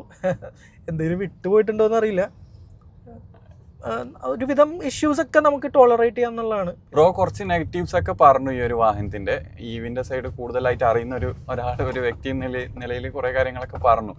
അപ്പം ഇനി വേറെ ആൾക്ക് ഈ ഒരു വാഹനം റെക്കമെൻഡ് ചെയ്യോ വിൻസർ EV? ഇപ്പം ഞാൻ എൻ്റെ വണ്ടിയിൽ 100% ഹാപ്പിയാണ്. കാരണം ഞാൻ പറഞ്ഞ പോലെ എനിക്ക് വളരെ ചുരുക്കം ഇഷ്യൂസേ വന്നിട്ടുള്ളൂ. അതും എനിക്ക് വേണമെങ്കിൽ കണ്ണടക്കാന്നുള്ള ഇഷ്യൂസേ ഉള്ളൂ ഇതുവരെ. നാളത്തെ കാര്യം എനിക്കറിയില്ല. അതുകൊണ്ട് ഞാൻ വളരെ ഹാപ്പിയാണ്. പക്ഷെ ഞാൻ ആസ് എ കോണ്ടന്റ് ക്രിയേറ്റർ കുറച്ച് ഉത്തരവാദിത്ത ബോധമുള്ള ഒരാളായതുകൊണ്ട് കൂടെ ഞാൻ ഈ പറയുന്ന പോലെ ഓരോ വിളിച്ച് അല്ലെങ്കിൽ ഇൻസ്റ്റയിലൂടെയൊക്കെ മെസ്സേജ് അയച്ച് ചോദിക്കുന്ന ആളുകളോട് എല്ലാവരോടും ഈ കാര്യങ്ങളെല്ലാം പറഞ്ഞിട്ട് തന്നെ ഞാൻ പറയാറുള്ളൂ. ഞാൻ ആദ്യമേ തന്നെ ഒരാൾ വണ്ടി എടുത്തിട്ട് വിൻസർ എടുക്കട്ടെ സൂപ്പർ അല്ലേ എന്ന് ചോദിച്ചു കഴിഞ്ഞാൽ ഞാൻ പറയാറുണ്ട്, ഞാൻ ഉറപ്പ് പറയില്ല എന്ന് പറയാറുണ്ട്. ഞാൻ വിൻസർ സൂപ്പറാണെന്ന് പറഞ്ഞു കേട്ട് നിങ്ങൾ എടുക്കണ്ട, വണ്ടിക്ക് ഇന്ന പ്രശ്നങ്ങളുണ്ട് അല്ലെങ്കിൽ ഇന്ന പ്രശ്നങ്ങൾ വരാം. ഇൻ ജനറൽ ഒരു EV എടുക്കുമ്പോൾ അതിൽ എന്തൊക്കെ കാര്യങ്ങൾ വരും എന്നുള്ളത് ഞാൻ പറയും. അപ്പോൾ ഞാൻ ആദ്യം ചോദിക്കുന്നത് EV വേണോ എന്നുള്ളതായിരിക്കും എൻ്റെ ആദ്യത്തെ ചോദ്യം. ഇനി അവർക്ക് EV തന്നെ വേണം എന്ന് പറഞ്ഞാൽ ആണ് ഞാൻ പിന്നീട് അതിനകത്തേക്ക് വരുള്ളൂ. അല്ലെങ്കിൽ അവരെ ഞാൻ മാക്സിമം അവരെ കൺവിൻസ് ചെയ്ത് EV എടുക്കണോ വേണ്ടയോ എന്നുള്ള രീതിയിൽ സംസാരിച്ച് അവർക്ക് ഓക്കെ ആണെന്ന് പറഞ്ഞാൽ വിൻസർ ആണെങ്കിലും വേറെ ഏത് വണ്ടിയാണെങ്കിലും ഇഷ്യൂസ് എല്ലാം ഞാൻ പറയും. ഇപ്പോൾ വിൻസറിൻ്റെ കേസ് എടുത്താൽ ഞാൻ എല്ലാവരോടും പറയുന്ന കാര്യമാണ് DC ഫാസ്റ്റ് ചാർജിങ് ഇഷ്യൂസ് വരാം. ഇപ്പം എനിക്കില്ല, അതിനർത്ഥം വേറെ ആൾക്കില്ല എന്നല്ല. വരാം. സസ്പെൻഷൻ സ്റ്റിഫാണ്, ബഗ്ഗുകൾ ഉണ്ടാവും. പുതിയൊരു ടെക്നോളജിയാണ്, അത് ഓടിക്കാൻ സുഖമാണ്. അത് പ്രായമായിരിക്കും ലേഡീസിനൊക്കെ ഓടിക്കാൻ. ഗിയർ കാര്യങ്ങളൊന്നുമില്ല, പക്കാ സ്മൂത്താണ്, ടോർക്ക് കാര്യങ്ങളൊക്കെ ഉണ്ട്, കംഫർട്ടാണ്, ഇതെല്ലാം ശരിയാണ്. പക്ഷേ ഇന്ന ഇഷ്യൂസ്, റിസ്കുകൾ, കാര്യങ്ങളുണ്ട്. ഞാൻ പറഞ്ഞ പോലെ കറണ്ട് ഇല്ലെങ്കിൽ വണ്ടി ചാർജ് ആവില്ല. അത്യാവശ്യം വന്നു കഴിഞ്ഞാൽ നമുക്ക് ചാർജ് ഇല്ലെങ്കിൽ നമുക്ക് വണ്ടി ഓടിക്കാൻ പറ്റില്ല. പുറത്ത് ചാർജ് ചെയ്യണമെങ്കിൽ നമ്മൾ ചിലപ്പോൾ വെയിറ്റ് ചെയ്യേണ്ടി വരും. ചിലപ്പോൾ പുറത്ത് ചാർജ് ചെയ്യാൻ പോകുമ്പോൾ ചാർജിങ് സ്റ്റേഷൻ ഫില്ലായിരിക്കും. ഇങ്ങനെയുള്ള എല്ലാ കാര്യങ്ങളും ഞാൻ അവരടുത്ത് അതെ നമ്മൾ വെറുതെ കയറി ഒരു വണ്ടി വാങ്ങുന്നതിൽ ഒരു കാര്യമില്ല. നമ്മൾ വണ്ടി വാങ്ങുന്നതിന് മുമ്പ് ആദ്യം അതിനെക്കുറിച്ചിട്ട് മനസ്സിലാക്കണം. അല്ലെങ്കിൽ അത് യൂസ് ചെയ്യുന്ന ആളുകളുടെ അടുത്ത് നമ്മൾ ചോദിച്ചിട്ട് വേണം നമ്മൾ വണ്ടി എടുക്കാനായിട്ട്. അപ്പം ഇങ്ങനത്തെ ഇഷ്യൂസ്, കാര്യങ്ങൾ, റിസ്കുകളൊക്കെ അവരെ പറഞ്ഞ് മനസ്സിലാക്കിയിട്ട് ഓക്കെ ആണെങ്കിൽ നിങ്ങൾ എടുത്തോ എന്ന് ഞാൻ പറയാറുണ്ട്. അതിൽ തന്നെ ഞാൻ റീസെൻ്റ്ലി കഴിഞ്ഞ ദിവസം എൻ്റെ ഗ്രൂപ്പിലിട്ട പോളിൽ 94% ആളുകൾ വണ്ടിയിൽ സാറ്റിസ്ഫൈഡ് ആണ് എന്നുള്ള. അൺസാറ്റിസ്ഫൈഡ് എന്ന് പറഞ്ഞ ഒരാൾ പോലും ഇട്ടില്ല. പക്ഷെ രണ്ടുപേര് സംവാട്ട് കുഴപ്പമില്ല എന്നുള്ള രീതിയിൽ പറഞ്ഞിട്ട്. അപ്പോൾ അതെനിക്ക് ഇത്രയും നമ്മൾ നെറ്റ്പിക്ക് ചെയ്തിട്ട് ഇത്രയും ചെറിയ ഇഷ്യൂസുകൾ വരെ നമ്മൾ വലിയ കാര്യമായിട്ട് പറഞ്ഞു, എന്നിട്ടും 94% ആളുകൾ സാറ്റിസ്ഫൈഡ് എന്ന് പറയാനാണെങ്കിൽ അത് ഈ വിലക്ക് ഈ വണ്ടി ഓഫർ ചെയ്യുന്ന വാല്യൂ ഫോർ മണി പ്രപ്പോസിഷൻ. അതുകൊണ്ടാണ് ഈ പറയുന്ന പോലെ ഇത് ഇറങ്ങിയതിന് ശേഷം ഞാൻ പറഞ്ഞില്ലേ, ഈ 2 മാസം എന്താണ് എനിക്ക് അവസ്ഥ എന്നറിയില്ല. അറ്റ്ലീസ്റ്റ് ആദ്യത്തെ 6-7 മാസം നമ്പർ 1 സെല്ലിങ് ഇലക്ട്രിക് കാറായിട്ട് നിന്ന് വിൻസർ റീസൺ കൊണ്ടാണ്. ഗൈസ്, ഇത്രയും കാര്യങ്ങളാണ് പറയാനുള്ളത്.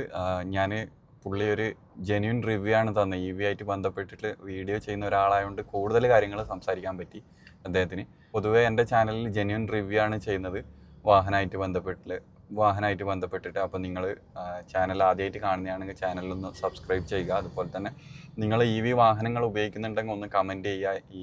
EV വാഹനങ്ങളുടെ നിങ്ങളുടെ യൂസർ എക്സ്പീരിയൻസ് കമൻറ്റ് ചെയ്യുക. അതുപോലെ തന്നെ ഏത് വാഹനം ഉപയോഗിക്കുന്നുണ്ട് നിങ്ങളുടെ എക്സ്പീരിയൻസ് ഒക്കെ ഒന്ന് കമൻറ്റ് ചെയ്തോളൂ.